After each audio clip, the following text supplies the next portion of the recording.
Hello, everyone. My name is Carolyne Nyarangi. I'm the president of IKEA Sustainably International. I'm going to talk about the power of a girl child and her voice. And my main topics of discussion will be attributes of a girl child, roles of a girl child in the society, challenges faced by a girl child, unleashing the potential of the girl child, opportunities of a girl child in the digital era, and the voice of a girl child in the sustainability message. A little bit about myself. I have 7+ years in child behavioral management with a background in human resources management and project management. I'm currently taking Bachelor of Science in Business Administration at People University. Who is a girl child? My definition of a girl child in the context of the discussion is a female person right from childhood to adulthood, focusing on the teenage girl to maturity.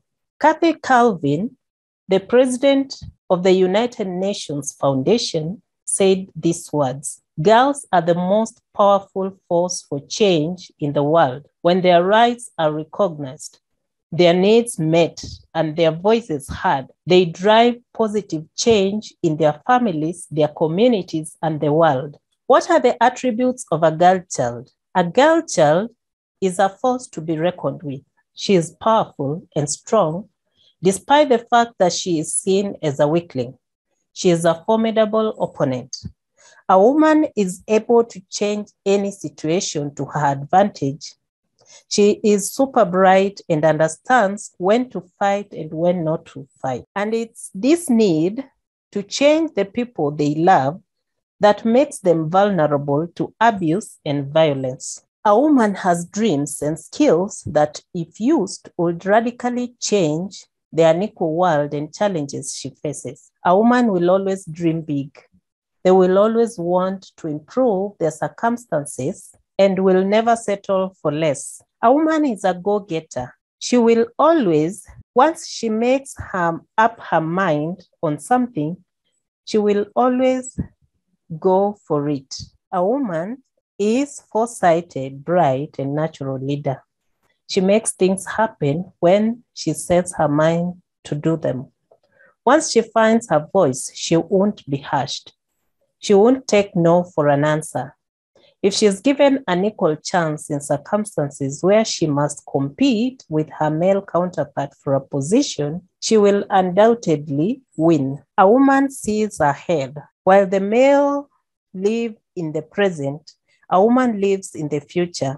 However good or bad things may appear now, a woman will always have a plan up her sleeves.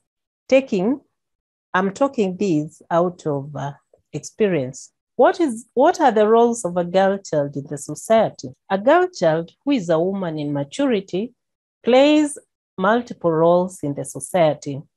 A woman is a wife, a mother, and a human resource. A woman is a voice of reason in the society. A woman is the bedrock of the family, community, and the nation. A woman is an influencer and a role model. Challenges faced by a girl child. A girl child is faced with multiple challenges, amongst them rape, child marriages, gender-based violence, female genital mutilation, teenage pregnancies, poverty or lack of basic items like pads or sanitary towels, victims of sex trafficking. The list is not exhaustive, and society's attitude towards girls makes them more vulnerable. I've been a victim of rape. This happened to me when I was in high school. My mother sent me to live with a distant cousin of hers who was apparently my auntie. And when the boyfriend came to live with her in her house, the man started raping me. I was only 15 years old. He continued. I had 2 years to go. And in those 2 years, he continued to rape me Unfortunately, like most girls who are victims of rape, the blame goes to the victim. After I finished my high school, I talked to my then auntie and told her what was happening. But what did she do? She accused me of seducing her husband, or rather her boyfriend. The other time that I was raped, I was in college. By then I was a bit older. So my school fees was being paid by the church. And then they appointed one of the church elders to be my guardian because my mother was not within the same town that I lived. So the church elder was the one to go to school. When I needed a parent in school, he would go to school and check on my needs and everything. To me, he was a father figure. So one day he comes to college and asks for permission on my behalf, saying that the other choir members missed me and they wanted me to have a session with them, a practice session with them. So I went to the church with him, all right? And at around, it was about nighttime when we were done, around 7 p.m. Kenyan time. And then he was to take me back to school. But along the way, he parked the car and raped me. It was a very painful moment for me because this was a father figure. I trusted him. I grew up since I started my high school knowing that he was a father figure to me. And whenever I called, I was asked to bring a parent in high school. He was the one who would go on my mother's behalf. So he gave me an option of continuing with school or continue with school and continue being in a relationship with him or drop out of school. But I had to choose the latter option because I couldn't see myself giving myself to him. He was older he was about the age of my grandfather. I was very young. When I talk about rape, it's a very difficult subject for me. And unfortunately, when I opened up about what happened to me to the choir master. He went to the pastor and talked to the pastor about it. And the man said that I was lying, and it was my word against him. He went to a doctor and falsified a doctor's report saying that I was seeing the doctor for mental health treatment. At a time, I felt like maybe I was crazy. Maybe I didn't understand. Maybe I was not myself. Maybe it didn't happen. I started doubting myself. But deep down, I knew that the man had raped me. But no one could believe me because he had a falsified medical report, and he was a respected man of the society. The church split right in the middle. The largest portion of the church believed that I was lying or I had a mental illness. But a few of the people felt like maybe she's saying the truth. But that is society, and that is what most victims of rape faced in every day.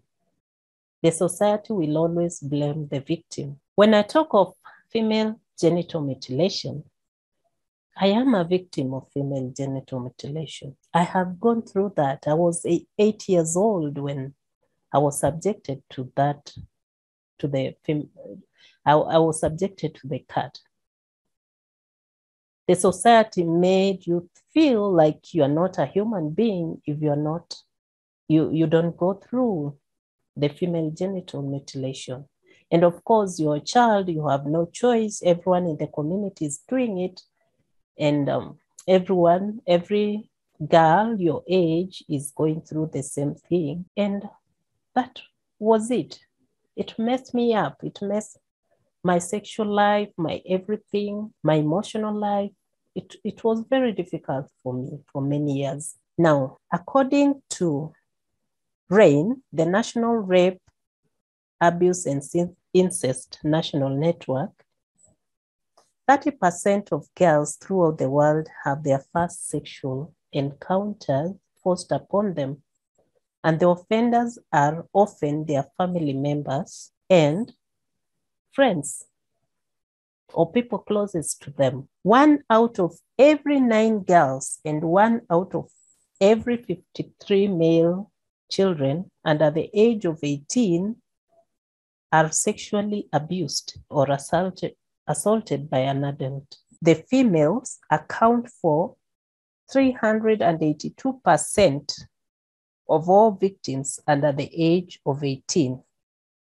And the victims of rape, attempted rape, or sexual assault are 4 times more likely to be females aged 16 to 19 than the overall population. Most of these victims experience mental health challenges, which is unfortunately never discovered, especially in the African setup where discussions on sex are a taboo. What can we say about teenage pregnancies? The WHO statistics say that in underdeveloped countries, around 12 million females aged 15 to 19 years old and at least 777,000 girls under the age of 15 give birth each year, with at least 10 million unplanned pregnancies, which occur each year among adolescents and females aged 15 to 19 years. In Kenya, 1% of 15 to 19-year-old teenage girls are presently pregnant, while 3% have recently given birth. According to the data from the Ministry of Health's information system, approximately 328,000 females were pregnant in the first year of the pandemic. Pregnancy and delivery complications are the top cause of mortality for 15 to 19-year-old female worldwide. How do we unleash the potential of the girl child? A girl child has a great potential that requires a specific environment and conditions to thrive. We can unleash their potential through protecting them. The policy makers will need to tighten the policies on gender-based violence, rape, sex trafficking, and female genital mutilation, and other vices against the girl child to protect them. We also need to educate them. We know that knowledge is power, and availability of information on the girls' rights will be one way of making sure that we empower them. The other way that we can unleash the potential of a girl child is empowering them. For example, increasing the digital literacy among the teenagers or among the girl child. The tech firms can take an active role in ensuring that they avail digital devices amongst to all the girls, especially in developed and developing countries, to ensure that the girls are empowered and they can get education from anywhere in the world. Like right now, we have the world is a digital village. Right now I'm able to study at People University because of the digital influence. If I wasn't digitalized, then I would not know the opportunities. I was able even to open IKEA sustainably because of globalization, and that was through the digital availability and empowerment. So we need to make sure that the girls from wherever they are have access to digital gadgets. They have access to internet connectivity to be able to educate them to be able to empower them. We also need to give them equal chances in life. They should not be an afterthought, especially in education. Education should be for all. I have a girl and a boy. There is no way I can choose between who and of the two to take to school, because I know both of them need the education equally. So we need to educate the society. We need to educate the community. We need to make sure that a girl gets her rightful position in the community. Issues of land ownership and issues of marriage settlement. A woman spends a biggest part of their life doing unpaid labor with child rearing and keeping the home clean. And yet when you go to court, the court will say that you are unemployed. So we need to tighten these policies. We need to empower our women. What are the opportunities of a girl child in the digital era? We have many women who are getting into tech entrepreneurship. A lot of women also have online businesses. And the more we increase digital literacy among the girl child, the more the women will be able to access more opportunities in life and be able to help themselves. Access to quality education is also an opportunity. In the digital era. For example, I have stayed for many years, I've spent almost more than 20 years trying to get an education for myself. I couldn't pay for my school fees because I couldn't afford. There were always a lot of other things that were happening. I grew up in from a very poor background, and my mom could not pay for my school fees. And like I said earlier on, I had to drop out of college because I had to make some choices as a woman. So after educating myself in human resources management, I could not afford to go to the university. I wanted to go to the university very much, but I couldn't. So recently, through the internet, I was able to come across the University of the People. And when I talked to them, I told them I can't afford school fees, but I want to go back to school. They gave me a scholarship. I'm doing my first year in Bachelor of Science in Business Administration. Someone may think that I'm too old for that, but it's an opportunity for me. It is a chance that I never got when I was younger. So digitalization or the digital era gives a girl child an opportunity to be able to access quality education. I'm right now getting education that people from the US and all over the world are getting. We also have an opportunity in accessing quality jobs in tech. Tech jobs pay very highly, and unfortunately, they are male-dominated. So the girls will salvage the tech opportunity and be able to educate themselves in technology and digital literacy. Or if we avail the digital literacy to the girl child, they will be able to compete in the tech industry. We also have globalization of solutions to the girl child. The world has become a village. Right now, a girl can talk about anything that is going on in her life with just an availability of a gadget. For example, if a girl is raped, it is very easy if she has a phone to even put it on Twitter or TikTok, and people will react to it and she will get help. She can also call helpline that helps girls in distress. If a girl is maybe mistreated, it is easy to get help. If a woman is going through gender-based violence, it is very easy for this woman to get help. So these are the opportunities that are available in the digital era, amongst others. How can a girl child use her voice in the sustainability message? The sustainability message is anchored on the 17 UN Sustainable Development Goals. The girl child can use her voice to push for achievement of the SDGs because they offer hope for an equal and a sustainable world where no one is left behind. And in conclusion, We have 17 sustainable development goals as shown on the color wheel. These goals offer the world a roadmap to attain a sustainable and a more equal world for everyone. The girl child can be an advocate of the SDGs by using her voice in advocacy and other means to force their leaders into facilitating the achievement of the global goals, because through that, she will be able to achieve the freedom she seeks. Thank you.